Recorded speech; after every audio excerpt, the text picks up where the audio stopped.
Bismillahirrahmanirrahim. Assalamualaikum warahmatullahi wabarakatuh. Qala al-musannifu rahimahullahu ta'ala wa nafa'anallahu bihi wa bi'ulumihi wa bi'ulumi sa'iri salafis salihin fid darani amin. Bismillahirrahmanirrahim. Faslun ay hada faslun. Adapun ini itu sebuah fasal. Asbabut tayammumi. Adapun beberapa sebab-sebab diperbolehkan tayamum. Asbabut tayammumi, adapun beberapa sebab-sebab yang memperbolehkan untuk tayamum. Iku salasun, ada tiga. Apa saja tiga itu? Faqdul ma'i, yang pertama adalah tiada air, ketidakadaan air. Faqdul ma'i, ketidakadaan air atau enggak ada air. Wal marodu, yang kedua sakit. Wal ihtiyaju, yang ketiga adalah butuh. Yang ketiga itu butuh ilaihi, terhadap air. Wal ihtiyaju, dan yang ketiga itu butuh ilaihi, terhadap air. Li'atshi hayawanin, karena hausnya hewan. Karena hausnya hewan. Yang ketiga ada air, tapi air itu dibutuhkan untuk hewan yang haus, berarti untuk minum ya. Tapi hewan yang bagaimana? Sifatnya hayawanin muhtaromin, yang dimuliakan. Hewan-hewan yang dimuliakan. Nanti ada hewan yang tidak dimuliakan. Seperti apa di setelahnya ini? Ghairul muhtaromi, adapun hewan yang tidak dimuliakan atau sesuatu yang tidak dimuliakan, iku sitatun, ada 6. Jadi kalau ada 6 ini, nanti walaupun ada air sedikit dan yang 6 ini haus, kita boleh untuk wudhu, tidak usah memberi minum kepada 6 ghairul muhtarom ini. Ghairul muhtaromi, adapun hewan yang tidak dimuliakan, iku sitatun, ada 6 macam. Yang pertama apa? Tarikus sholati, yang pertama orang yang meninggalkan sholat. Orang yang meninggalkan sholat dikatakan sebagai ghairul muhtaram, tidak dimuliakan oleh agama. Wa tarikus sholati, yang pertama orang yang meninggalkan sholat. Wazani, yang kedua orang yang berzina. Sifatnya zani, al-muhsanu, yang muhson atau yang mempunyai ikatan pernikahan. Kalau zina yang ghairu muhson, mereka belum mempunyai ikatan pernikahan, maka mereka masih termasuk dimuliakan. Tapi kalau orang yang mempunyai ikatan pernikahan tapi melakukan berzinaan, dinamakan zina yang muhson, dia tidak dimuliakan. Bahkan hukumannya ini berat. Wazani, yang kedua dari orang yang tidak dimuliakan, iku azani. Wazani, dan yang kedua orang yang berzina, sifatnya zani al-muhsanu, yang dikategorikan muhson. Wal murtadu, yang ketiga orang yang murtad. Orang murtad ini juga tidak dimuliakan. Wal kafiru, yang keempat adalah orang kafir. Tapi kafir yang bagaimana? Sifatnya kafir al-harbiyu, yang memusuhi atau yang memerangi orang Islam. Kalau kafir yang berdamai atau kafir dhimmi, itu masih mulia ya, masih dianggap mulia, tidak boleh disakiti. Tapi kalau orang yang kafir, yang harbi, yang menentang atau memusuhi orang Islam, maka itu tidak dimuliakan ya, tidak dimuliakan. Wal kafiru, yang keempat adalah orang kafir, sifatnya kafir al-harbiyu, yang menentang atau melawan, memusuhi orang Islam. Wal kalbu, yang ketiga adalah anjing. Sifatnya anjing al-akuru, yang galak atau yang ganas, yang buas. Kalau anjing yang lulut atau anjing yang jinak itu masih dimuliakan. Tapi ini anjing yang galak, yang ganas, ini sudah tidak dimuliakan. Wal kalbu, yang kelima adalah anjing. Sifatnya kalbu al-akuru, yang galak atau yang buas. Wal hinjiru, yang keenam, yang terakhir yang tidak dimuliakan adalah babi atau celeng ya. Celeng ini baik buas atau jinak, ini semuanya tidak dimuliakan. Wal hinjiru yang keenam, yang terakhir adalah celeng atau babi, baik jinak atau galak, ini tetap tidak dimuliakan. Nah, enam sesuatu, 6 orang atau 6 hewan ini yang tidak dimuliakan. Ketika mereka keenamnya kehausan, maka kita tidak harus memberikan minum kepadanya, karena itu tidak dimuliakan. Tidak harus ya, kita boleh airnya untuk berwudu. Tapi ketika ada yang dimuliakan, berarti selain 6 ini kok kehausan, maka kita harus memberikan air itu kepada yang kehausan, tapi yang muhtaram, yang dimuliakan. Mungkin itu, wallahu a'lam bishawab. Lalu yang kedua, dari segi i'rabnya atau penjelasan kedudukan setiap kalimah dalam fasal asbabut tayammum ini. Faslun seperti biasa adalah khobar dari mubtada yang mahdhuf, tamtiruhu hada ay hada faslun. Asbabut tayammumi, asbab ini menjadi khobar rofa dengan dhammah, dia posisinya atau dia lafalnya berupa jamak taksir ya, bermakna banyak, berarti bermakna beberapa sebab ya. Asbab ini dari mufrad sababun, sababani, asbabun, beberapa sebab-sebab, dan dia juga akan mudhaf, digandengkan ke at-tayammumi. At-tayammumi mudhaf ilaih dibaca jar dengan kasrah. Salah satu menjadi khobar dari asbabu. Asbabu itu mutadanya, salah satu menjadi khobarnya. Faqdul ma'i, faqdu, faktu itu bisa jadi khobar dari mubtada yang mahdhuf berupa awal, al-awalu faqdul, atau dia jadi badal dari salason, rupanya 3, faqdu, boleh ya, itu sama-sama rofa dengan dhammah, dan dia juga mudhof, akan digandengkan ke al-ma'i. Al-ma'i mudhof ilaih dibaca jar dengan kasroh.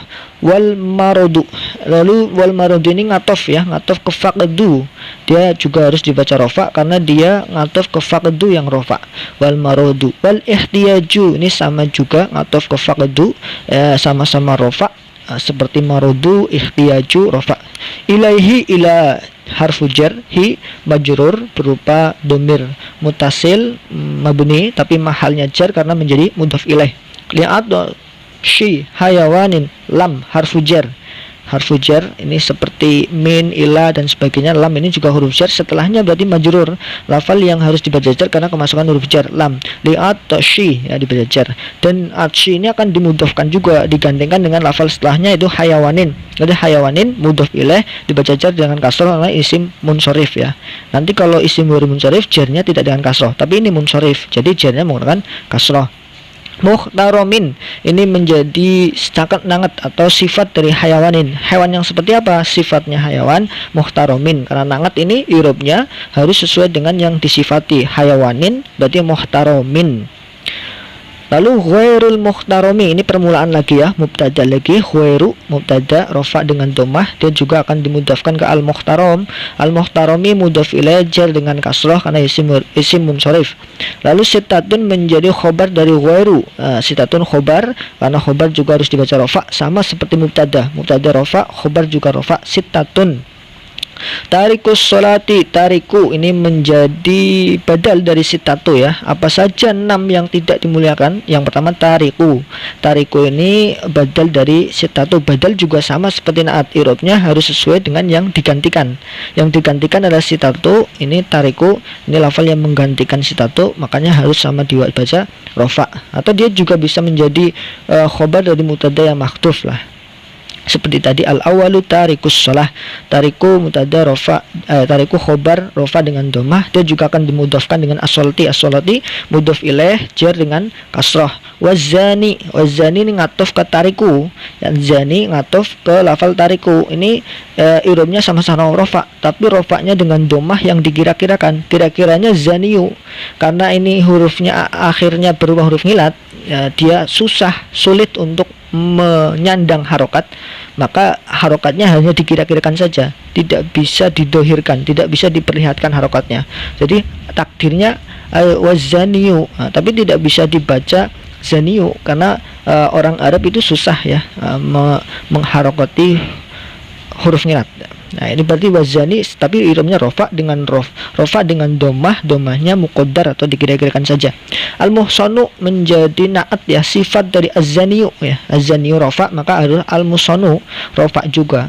Wal murtadu ini ngatof ke tariku ya. Karena ini yang ketiga dari yang tidak dimuliakan. Wal murtadu sama dengan atariku, rofa sama rofa dengan domah. Wal kafiru ngatof lagi masih sama dengan murtadu, rofa dengan domah. Nih al harbiyu ini menjadi sifat dari al kafiru. Kafir itu yang seperti apa? Yang al harbiyu. Nah ini untuk mengetahui ini sifat dari kafir atau sifat dari murtad, ini memang harus paham konteks kalimahnya atau paham akan runtutan pembicaraannya. Untuk bisa kita paham konteks kalimah, tentunya kita harus sering terbiasa membaca supaya paham akan keadaan kalimah ini akan ikutkan kemana, ini akan menjadi sifatnya siapa, begitu. Memang harus terbiasa, tidak bisa tidak ya. Tidak cukup dengan pengetahuan nahwu sorof, harus terbiasa membaca supaya nanti bisa membekas di hati sehingga langsung bisa menerka atau mengira-ngirakan itu akan menjadi apa. Al harbiyu nanget dari al kafiru sama-sama rofa dengan domah. Wal kalbu, al kalbu ngatof juga ini sama seperti murtad, kafil ngatof ke tarikus sholah ya, sama-sama rofa dengan domah. Nah, al ngakuru nangat dari al kalbu. Kalbu yang seperti apa? Anjing yang seperti apa? Anjing yang al akuru, yang galak. Al akuru sifat dari kalbu harus dibaca sama seperti kalbu, yaitu al akuru. Wal hinjiru ini ngatof ke tariku ya, tariku atau sama dengan kalbu, sama-sama rofa dengan domah karena dia masih mengikuti dari tariku. Mungkin itu wallahu a'lam bishawab. Lalu yang ketiga dari segi penjelasan fasal sebab-sebab tayamum ini. Fasal ini menjelaskan tentang sebab-sebab diperbolehkan kita untuk bertayamum. Nah, tayamum ini sebenarnya alat atau cara bersuci yang sifatnya darurat, atau dia bukan alat bersuci utama ya. Alat bersuci utama ya wudhu dengan air, yaitu yang utama. Tapi tayamum ini adalah sifatnya darurat kalau seandainya tidak bisa berwudhu. Nah, tidak bisa berwudhu itu bisa dengan beberapa hal. Yang pertama karena tidak ada air ini ya. Karena tidak ada air maka tidak bisa berwudhu, maka boleh bertayamum. Yang kedua wal maridu, marodu sakit. Ada air tapi sakit, anggota tubuhnya akan hancur atau rusak atau bahkan akan lama sembuhnya. Kalau seandainya terkena air maka boleh bertayamum, itu karena sakit. Yang ketiga ada air juga tapi butuh untuk hewan yang dimuliakan atau sesuatu yang dimuliakan, baik orang atau hewan itu yang dimuliakan kok sedang kehausan, maka air itu boleh kita berikan ke orang itu dan kita bertayamum walaupun ada air. Nah, ini tiga hal yang membolehkan kita untuk melakukan tayamum. Nah, sedangkan tayamum ini fungsinya sendiri itu ada beberapa ya. Yang pertama, dia tayamum bisa mengganti wudhu secara keseluruhan atau hanya mengganti sebagian dari gerakan wudhu, sebagian dari pekerjaan wudhu. Misalkan tayamum ini hanya menjadi pengganti dari basuhan tangan, karena tangannya yang sakit misalkan, dia tidak bisa membasuh tangan tapi yang lain masih bisa dibasuh. Kalau seperti itu dia tidak boleh tayamum tok tanpa wudhu. Maka yang bagian yang masih bisa diwudhui maka harus diwudhui dulu, lalu bagian yang tidak diwudhui tayamum. Nah, nanti teknisnya bisa ketika misalkan tangan kanan kita diperban penuh, tangan kanan tidak bisa dibasuh dengan air ya. Jadi kita wudhu dulu wajah sampai tangan kiri dibasuh. Lah pas basuhan tangan kanan kita bertayamum, tayamum komplit ya, bukan tangannya saja. Komplit tayamum, nanti ada fardu dan syarat tayamum di bab setelahnya. Komplit tayamum komplit ya, mengusap wajah, mengusap kedua tangan semuanya komplit seperti tayamum pada umumnya. Lalu setelah tayamum tangan baru membasuh yang lainnya yang masih bisa dibasuh. Nah, itu kan fungsi tayamum, bisa mengganti keseluruhan wudhu atau mengganti sebagian gerakan wudhu atau sebagian basuhan wudhu yang memang tidak bisa dibasuh dengan air. Itu sedikit fungsi tentang tayamum. Lalu di sini di bab ini ada ditambahkan penjelasan tentang ghairul muhtaram. Karena tadi disebutkan di atas ada air tapi butuh untuk muhtaram yang kehausan, atau orang hewan yang dimuliakan yang kehausan. Nah, maka diterangkan juga yang tidak dimuhtaram, yang tidak dimuliakan itu ada 6 macam. Yang pertama, orang yang meninggalkan sholat. Ini memang benar-benar kelewatan ya. Orang yang meninggalkan sholat. Sholat itu pokok tiangnya agama ya. Jangan sampai meninggalkan sholat. Kalau sampai meninggalkan sholat, maka dianggap sebagai ghairul muhtaram, tidak mulia sama sekali. Yang kedua, azani muhson. Yang kedua adalah orang yang berzina tapi yang dalam status pernikahan. Dia punya status pernikahan tapi berzina, melakukan perzinaan, maka dinamakan sebagai zina muhson. Ini terhina ya, tidak mulia tapi terhina ya. Wal murtadu, orang murtad juga ya. Orang murtad itu terhina juga karena sudah pernah Islam kok keluar. Lalu soal kafir al-harbi, kafir yang memusuhi orang Islam, itu juga terhina juga, tidak mulia. Lalu anjing, tapi anjing yang galak ya. Kalau anjing yang jinak masih dianggap mulia oleh agama.